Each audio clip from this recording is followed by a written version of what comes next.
ಕೇಂದ್ರ ಸರ್ಕಾರ ಪೆಟ್ರೋಲ್ ಮತ್ತು ಡೀಸೆಲ್ ದರವನ್ನು ಜಾಸ್ತಿ ಮಾಡಿದೆ ಸರ್. ₹3 ಜಾಸ್ತಿ ಮಾಡಿದೆ ಸರ್.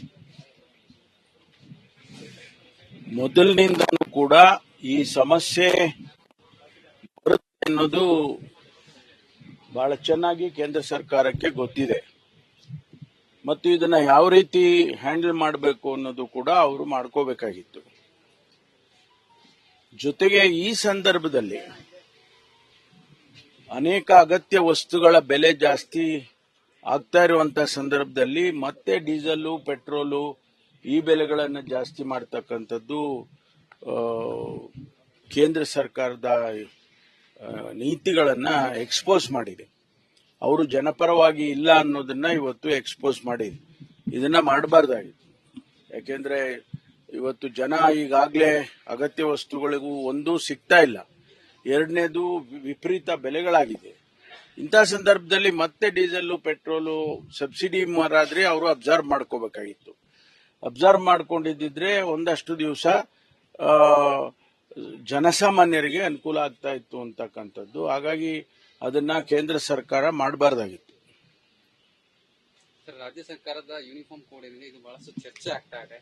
ಈಗ ನೆನ್ನೆ ಚೀಫ್ ಮಿನಿಸ್ಟರ್ ಸಿದ್ದರಾಮಯ್ಯನವರು ಕೂಡ ಹೇಳಿದ್ರು, ಅಂದ್ರೆ ಈಗ ಕೇಸರಿ ಶಾಲನ್ನ ನಿಷೇಧ ಮಾಡುವಂತ ಕೆಲಸವನ್ನ ಮಾಡ್ತಾ ಇದ್ದಾರೆ. ಇಲ್ಲಿ ಒಂದು ಸಮುದಾಯವನ್ನ ಓಲೈಕೆ ಮಾಡುವಂತ ಕೆಲಸವನ್ನ ಕಾಂಗ್ರೆಸ್ ಸರ್ಕಾರ ಮಾಡ್ತಾ ಇದೆ ಅಂತ ಹೇಳಿ. ನೋಡಿ, ಅವ್ರು ಏನೇ ಟೀಕೆ ಟಿಪ್ಪಣಿಗಳನ್ನ ಮಾಡ್ಲಿ, ಅವರಿದ್ದಾಗ ಅವ್ರ ಸರ್ಕಾರ ಇದ್ದಾಗ ಏನ್ ನೀತಿಗಳು ಮಾಡ್ತಾರೆ, ಏನ್ ತೀರ್ಮಾನಗಳು ಮಾಡ್ತಾ ಇಲ್ವಾ? ಅವ್ರೇನು ಎಲ್ಲ ಚೆನ್ನಾಗಿರ್ಬೇಕು ಅಂತೇಳಿ ಕಾನೂನುಗಳನ್ನಾಗ್ಲಿ ಅಥವಾ ನೀತಿಗಳನ್ನಾಗ್ಲಿ ಮಾಡಿದಾರ? ಇವತ್ತು ನಾವು ಜನಗಳನ್ನ ಪ್ರಚೋದನೆ ಮಾಡ್ತಕ್ಕಂಥ ರೀತಿಯಲ್ಲಿ ಯಾವ ತೀರ್ಮಾನಗಳು ಆಗಬಾರ್ದು ಅನ್ನುವಂಥದ್ದು. ಹಾಗಾಗಿ ಇದು ಹಿಂದಿನಿಂದ ಇದೆ, ಅದೇನು ಹೊಸದಾಗಿ ಹಿಜಾಬ್ ಅನ್ನ ಹೊಸದಾಗಿ ಆಗ್ತಾ ಇಲ್ಲ, ಅದು ಹಿಂದಿನಿಂದ ಇದ್ದದ್ದೇ ಅಲ್ವಾ. ಮಧ್ಯದಲ್ಲಿ ಇವರೇ ಸೃಷ್ಟಿ ಮಾಡಿದ್ರು. ಭಾರತೀಯ ಜನತಾ ಪಾರ್ಟಿಯ ಜನ ಯಾರು ಅದನ್ನ ಹಾಕ್ಬಾರ್ದು ಅಂತೇಳಿ ಸೃಷ್ಟಿ ಮಾಡಿದವ್ರು ಯಾರು? ಇವರೇ ಸೃಷ್ಟಿ ಮಾಡಿದ್ದಲ್ವಾ. ಮೊದಲು ಯಾರು ಕೇಳೇ ಇರಲಿಲ್ಲ, ಅದನ್ನ ಮೊದಲು ಹಾಕೊಂಡು ಬರ್ತಾ ಇರಲಿಲ್ವಾ? ಹಿಂದೆಲ್ಲ ಬಹಳ ದಿವಸ ನಡೆದೋಗಿದೆ ಅದು. ಅದನ್ನೇನು ಹೊಸದಾಗಿ ಮಾಡ್ತಕ್ಕಂಥದ್ದು ಏನಿಲ್ಲ. ನೋಡಿ, ಹಾಕಿ ಅಂತ ನಾವ್ ಯಾರು ಹೇಳಿದಾರ? ಹಾಕೋರಿಗೆ ಯಾರಿಗೂ ತೊಂದರೆ ಮಾಡಬೇಡಿ ಅಂತ ಹೇಳಿದ್ದಾರೆ. ಹಾಕಿ ಅಂತ ಯಾರು ಹೇಳಿಲ್ಲ. ಅದು ಅವರವರ ಏನು ಬದ್ಧತೆ, ಅವರ ಫೇತ್ ಅದು.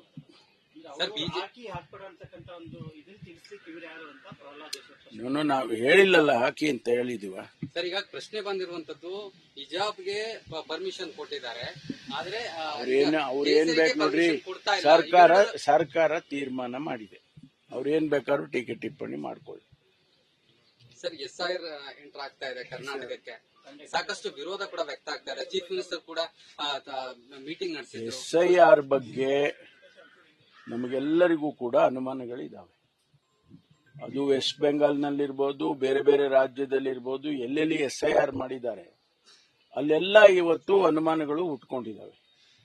ಕೆಲವರನ್ನ ಉದ್ದೇಶಪೂರ್ವಕವಾಗಿ ವೋಟರ್ ಲಿಸ್ಟ್ ಇಂದ ತೆಗಿತಾ ಇದ್ದಾರೆ, ಕೆಲವರನ್ನ ಆಡ್ ಮಾಡಿಕೊಳ್ತಿದ್ದಾರೆ.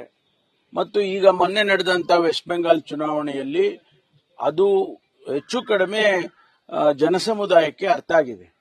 ಹಾಗಾಗಿ SIR ಬಗ್ಗೆ ನಮಗೂ ಕೂಡ ಅನುಮಾನ ಇದೆ. ಅದನ್ನು ಸರಿಯಾದ ರೀತಿಯಲ್ಲಿ ಮಾಡೋದಕ್ಕೆ ನಾವು ಎಲ್ಲರೂ ಎಚ್ಚರಿಕೆಯಿಂದ ನೋಡ್ಕೊಳ್ಳೋದಕ್ಕೆ ಪ್ರಯತ್ನ ಮಾಡ್ತೇವೆ. ಯಾಕೆಂದ್ರೆ ನಾವು ಹೇಳಿದ ತಕ್ಷಣ ಅವ್ರೇನು ನಿಲ್ಸೋದಿದ್ರೆ ಖಂಡಿತವಾಗಿ ನಾವು ವಿರೋಧ ಮಾಡ್ತೀವಿ. Thank you. ನ್ಯೂಸ್ ಫಸ್ಟ್, ನಿರ್ಭೀತಿಯಿಂದ ನಿಮ್ಮ ಪರವಾಗಿ.